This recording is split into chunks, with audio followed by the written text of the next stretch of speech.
This was the original Gray's Anatomy, and come out in 1858 from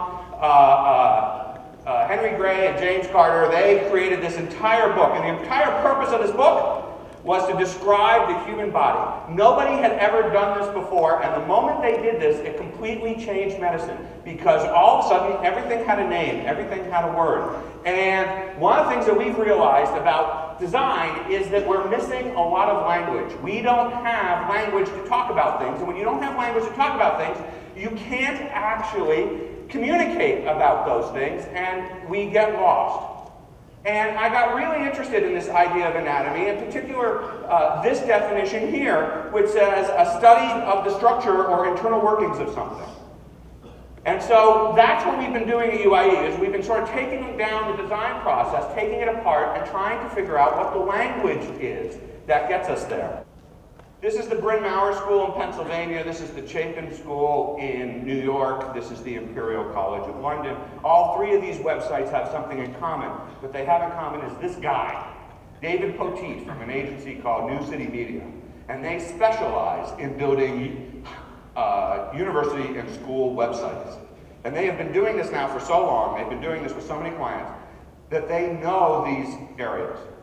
Every time they start a project, they send a team of researchers out into the schools. They meet with the faculty, the staff, the students, the parents, and they study what the school needs.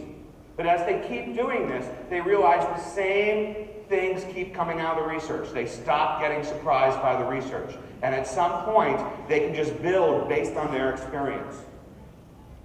And that act is called genius design. Dan Saffer coined the term, and I liked it. And so the thing about genius design is that it's about using our own internal genius, what we have taught ourselves, to be able to design something. And we're not designing for ourselves, we're designing for users, but we know those users so well because we keep designing for them, we keep solving the same problems for them. So now we have this whole idea of genius design. But there's actually another style of design, because at some point, we're going to need to build something that we've never researched before. So that takes us to activity-focused design.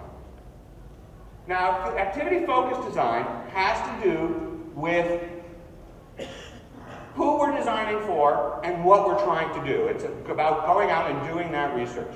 So let's say we were going to design a system for a hospital that lets us take blood tests, right, and puts them in the lab and then brings the results back to the doctors. So we need to ask ourselves, who are we designing for? What do they do? So we start to make lists.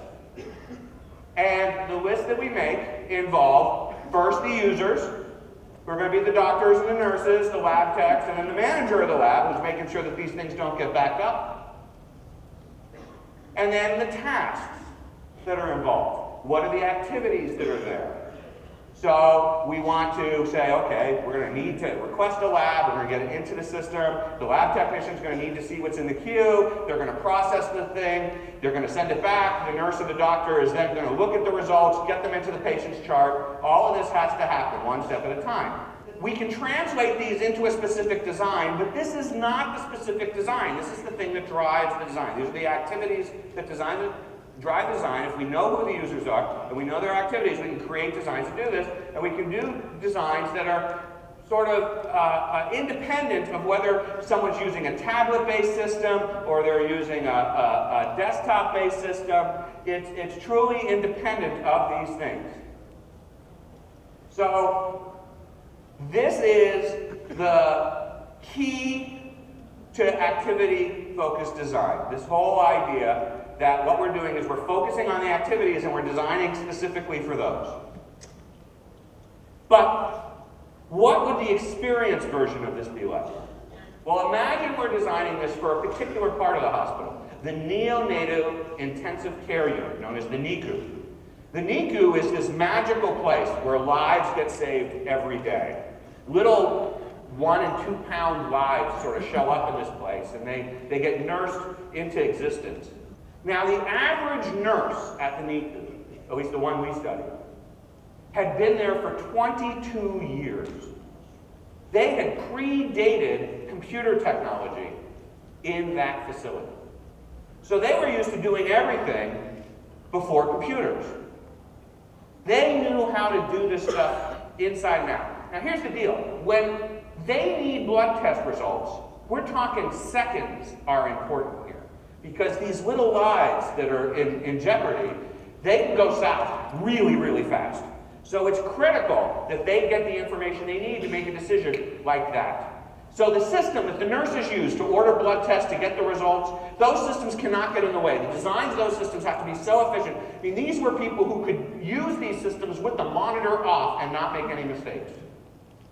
They knew exactly what that system was doing at any given time because they'd used it so many times. But in that same place in the NICU were residents, doctors who are on a 6-week rotation, many of whom this might have been their first rotation. They'd never ordered a blood test in their lives. And they needed to be able to order tests and get results without making a mistake. Yet that system had to be able to help them make sure that they were there.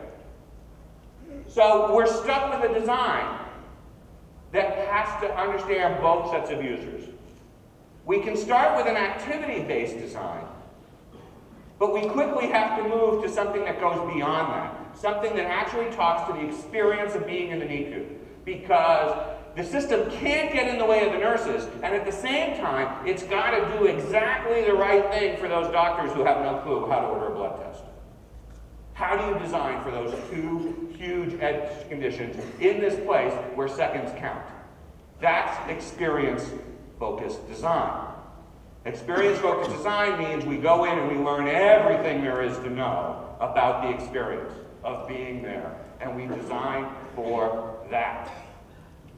What kind of designer do you aspire to be? That's the question I leave you with today, because if you want to do experience-focused design or activity-focused design, if that's what you want to do, you need to find a company that does that work. You need to write your resume so it talks about the decisions you make. Your portfolio needs to communicate what type of decisions you make. It has to tell the story of your decisions in it. All of that has to be there. When you're a hiring manager, you have to be able to decide which your organization is and what you want to look for, because when you have one person on the team who thinks they're doing activity-focused design and the rest of the team is thinking they're doing self-design, you will have nothing but conflict. So you need to be able to control this.